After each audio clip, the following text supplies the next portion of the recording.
Hello guys, good morning. तो कैसे हैं आप सब? आई होप सब अच्छे होंगे। मैं भी अच्छी हूँ।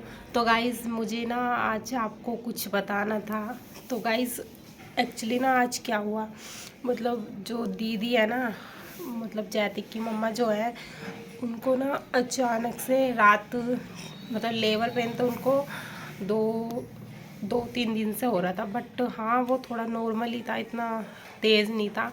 तो इसलिए हम उनको हॉस्पिटल नहीं लेके गए थे नॉर्मल पेन में, क्योंकि वहाँ जाने के बाद कोई फ़ायदा नहीं होता। डॉक्टर भी अगर लगता है कि ज़्यादा क्रिटिकल है तो वो कर लेते हैं एडमिट वगैरह, वरना फिर वो थोड़ी बहुत उनको वो करके फिर उसको छुट्टी दे देते हैं पेशेंट को। तो इसलिए हॉस्पिटल नहीं लेके गए थे दीदी को।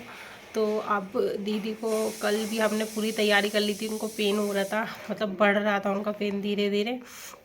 हमने पूरी तैयारी कर ली थी, दोपहर में उन्होंने खाना वगैरह भी खा लिया था, सारी पैकिंग तो हमने कर रखी है पहले से ही।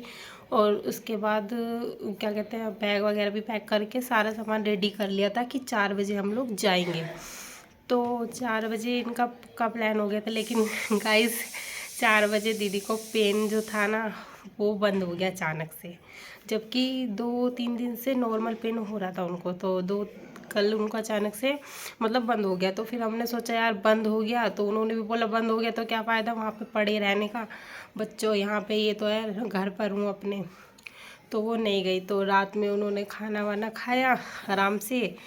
तो खाना वाना खा के वो कल नीचे सो गई। वैसे वो ऊपर सोती थी अपने रूम में, उनका रूम ऊपर है तो वो ऊपर ही सोती थी, लेकिन कल वो नीचे सोई थी क्योंकि उनका दर्द वगैरह भी हो रहा था ना। तो उस प्रॉब्लम में अब रात को कोई इमरजेंसी हो जाए तो फिर एकदम नीचे, तो मम्मी भी होती है पापा भी होते हैं, इसलिए वो नीचे वाले रूम में सोए थे कल।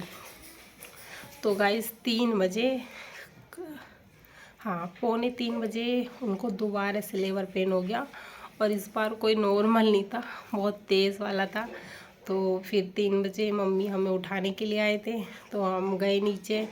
पता नहीं, मैंने सोचा मन का शायद से, मैं समझ गई थी कि हाँ उनको पेन हो रहा था भाई, अच्छे से याद है, क्योंकि उनको क्या ही दिन से दिक्कत हो रही थी, बेचारी बहुत ज़्यादा परेशान हो गई। क्या करे यार, ये प्रॉब्लम भी खुशी भी है इंसान, ये सब तो हमें झेलना ही पड़ता है लेडीज़ को।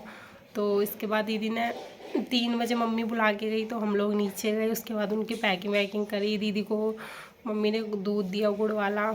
उसके बाद इन्होंने ओला वगैरह के लिए भैया गई, और ओला भी नहीं हो रही थी गाइस आज सुबह। पता क्या होता है, जो हम रात में ऐसे टाइम पे ओला देखते हैं ना तो होती नहीं है, पता नहीं होता तो नहीं है ऐसे, लेकिन आज मैंने देखा तो नहीं हुई कोई भी, ना ओला बुक हुई ना ओवर बुक हुई। तो फिर भैया रोड पर गए, मेन रोड पर गए, तो वहाँ से एक ऑटो लिया। तो फिर वहाँ से ऑटो लाने के बाद ऑटो लेके आए यहाँ पे। तो फिर दीदी को लेके गए हैं। अभी हमने सोचा था 3 बजे की बात है, 2:15-3 बजे तक चली गई थी दीदी। फिर मुझे उसके बाद नींद नहीं आई, क्योंकि दिमाग में बातें रहती है ना तो नींद नहीं आ पाती है। इसके बाद मैं बड़ी मुश्किल से सोई थी, शायद से 4 बजे। 4 बजे सोने के बाद फिर पौने 6 बजे, हाँ 5:45 बजे फिर भैया आ गए ऊपर कि हॉस्पिटल से फ़ोन आया है, तो दीदी को ब्लड की ज़रूरत है, उनके अंदर ब्लड की कमी है गाइस। क्योंकि ना दीदी एक तो क्या है, जूस वगैरह पी रही थी तो उनको जूस से खांसी हो जाती थी, और फ्रूट्स वगैरह वो खाती नहीं थी, इसलिए उनके अंदर ब्लड की कमी हो गई। तो अब भैया तो थे वहाँ पे, लेकिन भैया को मना कर दिया ब्लड लेने के लिए। पहले तो बोले थे कि आपने खाना नहीं खाया है, तो मैंने खाना वगैरह बना के सब भेज दिया है। जैतिक भी स्कूल चला गया रेडी होके, और वहाँ पे क्या कहते हैं, भैया को मना कर दिया। तो भैया को उन्होंने इसलिए मना कर दिया क्योंकि भैया सारी रात वहाँ पे रहे थे, तो भैया सो नहीं पाए थे। तो उन्होंने बोला आप पूरी रात सोए नहीं हो तो हम आपका ब्लड नहीं ले सकते, और आपने खाना भी नहीं खाया है। मतलब दोनों रीज़न निकाल दिए, मेन बात सोने की है। तो अब जैती के चाचू गए हैं, देखो क्या होता है ब्लड देने के लिए। अब उनको बुलाया गया है, बहुत दिमाग ख़राब हो रहा है। वो तो सही है कि घर पर कल कल मतलब पापा परसों गांव गए हुए थे, कल ही पापा आए हैं। पापा को पता था कि भाई ऐसी इमरजेंसी है हो सकती है, तो इसलिए पापा परसों गए और कल ही आ गए, वरना आज घर पर कोई नहीं होता, मैं सिर्फ अकेली होती। मैं और पापा आज घर पर हैं। बस ऐसे ही मन हो रहा है, घर में कोई भी नहीं है। भगवान की दुआ से बस सब कुछ ठीक ठाक हो जाए, अच्छे से हो जाए। थोड़ी सी टेंशन हो रही है बहुत। तो गाइस ठीक है गाइस, मिलते हैं आपको एक गुड न्यूज़ के साथ में। बाय।